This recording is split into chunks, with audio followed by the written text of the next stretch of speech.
Hi అండి అందరికీ. అందరు ఎలా ఉన్నారు? అందరు బాగుండాలని మనస్ఫూర్తిగా కోరుకుంటున్నాను. ఇవాల్టి వీడియోలో చాలా ఇంట్రెస్ట్గా ఉంటుంది. వీడియో మాత్రం స్కిప్ చేయొద్దండి. ఈరోజు వచ్చేసి నేనైతే చికెన్ అయితే చేయబోతున్నాను. అంటే ఎప్పుడు చేసే విధానంలో కాకుండా కొంచెం కొత్త రకంలో చేయబోతున్నాను. అదేం లేదండి, నేను కుక్కర్లో పెట్టుకొని ఈరోజు ఫ్రై అయితే చేయబోతున్నాను. చికెన్ ఫ్రై అనుకోవచ్చు. అండ్ టమాటా కర్రీలోకి చికెన్ వేసి నేనైతే ఫ్రై లాగా చేయబోతున్నాను. చాలా బాగుంటుంది.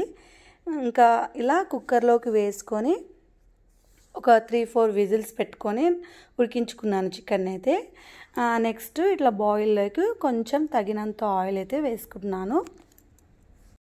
ఆయిల్ బాగా వేడెక్కిన తర్వాత కొంచెం జీలకర్ర అయితే వేసుకోవాలి. దీంట్లోకి కొన్ని ఉల్లిపాయలను అయితే వేసుకుంటున్నాను. ఇవి బాగా రెడ్డుగా అయ్యేంత వరకు వేపుకోవాలి.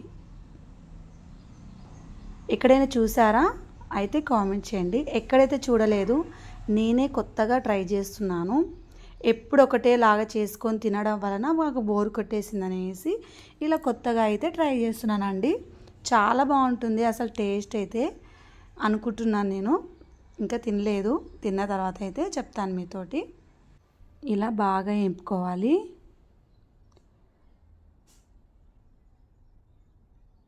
చూస్తున్నారు కదా, రెడ్గా అయ్యేంతవరకు వేపుకోవాలి. దాంట్లోకి తగినంత సాల్ట్ వేసుకుంటున్నాను. కొంచెం పసుపు అయితే వేసుకుంటున్నాను.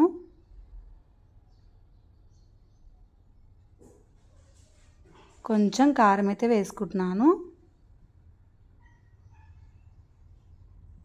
మనకి తగినంత అండి, ఎంత కావాలనుకుంటే అంత వేసుకోవచ్చు. కొంచెం అల్లం పేస్ట్ అయితే వేసుకుంటున్నాను. నేనైతే అల్లం పేస్ట్ కాదు, ఇక్కడ అల్లం కొత్తిమీర వేసుకుంటున్నాను. మీ దగ్గర ఏది ఉంటే అదే వేసుకోండి. కొంచెం కొబ్బరి అయితే వేసుకుంటున్నాను. చెప్పాను కదా, నేను టమాటా మిశ్రమంతో ఈ కర్రీ కాదండి, ఫ్రైని అయితే చేసుకుంటున్నాను. ఓన్లీ టమాటానే ఎక్కువ ఉంటుంది దీంట్లో. టమాటా సాస్ మాదిరి చేసుకొని ఇలా బాగా దగ్గర అయ్యేంత వరకు మనమైతే బాగా కలుపుకోవాలి.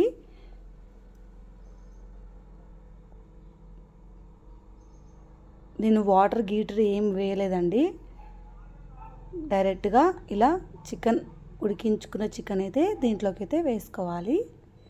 వేసుకున్న తర్వాత బాగా కలుపుకోవాలి. ఈ మిశ్రమాన్ని దగ్గర అయ్యేంత వరకు మనం బాగా ఉడికించుకోవాలి. ఇంతవరకు ఎప్పుడు తినలేదండి ఇలాంటి కర్రీ అని అనుకోండి, అండ్ ఫ్రై అని అనుకోండి, గుజ్జు అయినా అనుకోండి, ఏదైనా అనుకోండి, కానీ ఇదైతే ఎప్పుడు తినలేదు. ఫస్ట్ టైం టేస్ట్ చేసి మరి మీతో అయితే చెప్తాను.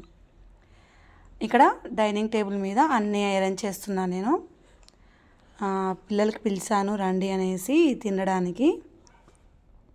ఇలా అన్నీ అరేంజ్ చేసిన తర్వాత మేమైతే తినడానికైతే కూర్చుంటామండి.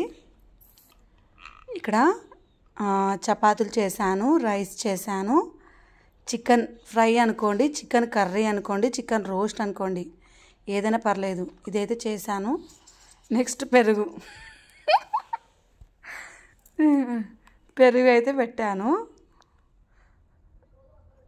వాటర్ ఖచ్చితంగా ఉండాలి కదా, వాటర్ పెట్టాను తాగడానికి. వాటర్ లేదు, గీటర్ లేదండి. ఇక్కడ డిస్టర్బెన్స్ ఎక్కువ ఉందండి. ఎంత ట్రై చేసినా కూడా కుక్కలన్నా సౌండ్ చేస్తాయి, లేదంటే ఇక్కడ వెహికల్స్ అయినా సౌండ్ చేస్తాయి, లేదంటే ఇంకా సాయంత్రము పిల్లలు బ్యాట్ బాల్ ఆడడానికి వస్తారు. ఇక్కడ వాళ్ళ గోల తట్టుకోలేదమండి అస్సలు. నిజంగా ఎప్పుడు చెప్పుకోవాలో డబ్బింగ్ అసలు నాకే అర్థమవుతలేదండి. ఇంకా అలా ఉంది నా పరిస్థితి అయితే. ఇంకా ఎందుకండి, ఇంకా ఇవన్నీ ఏదైనా సౌండ్ వస్తే అడ్జస్ట్ చేసుకోండి. మేము అంతా భోంచేసిన తర్వాత లాస్ట్ టైం ఇలా మొత్తం సామాన్లు అయితే తోమేసి ఇలా అయితే ఉన్నాయి చూడండి. మొత్తం సింక్లోకి అయితే వేసేస్తున్నాను. తిన్న తర్వాత ఈ సామాన్లని క్లీన్ చేసుకొని కిచెన్ క్లీన్ చేసుకుంటేనే అంత ప్రశాంతంగా ఉంటుంది. లేదంటే ఇంకా ఎక్కడవక్కడే ఉంటాయి కాబట్టి ఎలా అయినా కానీ ఇలా చేయాల్సిందే, తప్పదు. ఇలా మొత్తంగా క్లీన్ చేయడానికి అయితే సామాన్లు అయితే తోమేశాను. ఇవి దీంట్లోకి సింకులోకి అయితే వేసేస్తున్నాను. మొత్తం గ్యాస్ కట్ట మొత్తం క్లీన్ చేసిన తర్వాతనే నేను మొత్తం సామాన్లు అనేది క్లీన్ చేస్తాను. ఈ సామాన్ల పని అయిపోతే ఒక పని అయిపోయింది అన్నట్టుగా ఫీల్ అవుతామండి మనమైతే. నాకు తెలిసినంత వరకు అయితే చెప్పడం మర్చిపోయానండి మీ అందరికీ. చికెన్ అండ్ చపాతీ, అబ్బబ్బబ్బా టేస్టే వేరండి అసలు. మనం డైలీ చేసుకునే చికెన్ కన్నా ఈ చికెన్ ఫ్రై, చికెన్ రోస్ట్, ఈ చికెన్ కర్రీ అనుకోండి ఏదైనా పర్లేదు, అది మాత్రం ముందు చూడండి. అబ్బా నాకైతే నోట్లో పెట్టుకుంటే అలా టేస్ట్ అనేది వేరే లెవెల్లా కనిపించింది నాకైతే. మా అమ్మాయి కూడా తినింది, ఎలా ఉందో చెప్తుంది చూడండి. చందన మొన్న చికెన్ తిన్నావు కదా, ఎలా ఉంది?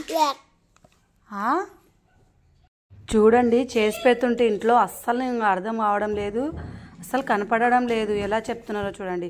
వ్యాక్ అంట, మంచిగా లేదంట. ఇంత మంచిగా చేసిన వంట మంచిగా లేదంటే ఎవరికైనా ఎంత బాధ వేస్తుందో చెప్పండి. ఇలాంటి వాళ్ళకి చేసి పెట్టినా ఒకటే, చేయకున్నా ఒకటే. సర్లేండి, ఆ పిల్లలు అలానే అంటారు, మీరేం వినవద్దండి, నమ్మవద్దండి. Chicken roast and chicken curry అనుకోండి, చికెన్ ఫ్రై అనుకోండి, అది మాత్రం చాలా పర్ఫెక్ట్గా కుదిరింది. నిజంగా ఒక్కసారి మీరు ట్రై చేసి చూడండి, మీరే మార్పు చూస్తారు. ఇలా సామాన్లను అయితే మొత్తం క్లీన్ అయితే చేస్తున్నాను. చాలా టైం పట్టింది సామాన్ కడగడానికి. ఇంట్లో మొత్తం వేసేస్తారు దీంట్లోకి, సింక్లోకి. తినడం వేయడం ఉంటే ఎలా ఉంటుందండి. ఇలా సింకు నిండా అయితే నిండిపోయాయి. సర్లే, నాకు రోజు తప్పదు కదండి, ఇంకా చేస్తూనే ఉంటాను. ఇంకొకటేసారి క్లీన్ అయితే చేసేస్తాను సామాన్లు. ఇలా మొత్తం తోమేసిన తర్వాత కిచెన్ అయితే క్లీన్ చేసి పెట్టాను. ఎలా ఉందో చూడండి. మనం చేసుకుంటేనే ఏదైనా క్లీన్గా ఉంటుందండి, నీట్గా ఉంటుంది. నేను అలానే చేస్తాను. ఇప్పుడైతే చాలా క్లీన్గా పెట్టుకుంటున్నాను, నాకు తోచినంత వరకు, చేతనైనంత వరకు అండి. కిచెన్ని మనం అలా వదిలేసామంటే చాలా గలీజ్ అయిపోతుంది.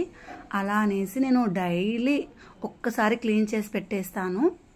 వంటలన్నీ చేసేసిన తర్వాత కిచెన్ అయితే క్లీన్ చేసి పెట్టుకుంటాను. మరి ఇలానే ఉంటుందండి డైలీ. మీ ఇంట్లో ఇలానే ఉంటుందా? అయితే కామెంట్ చేయండి.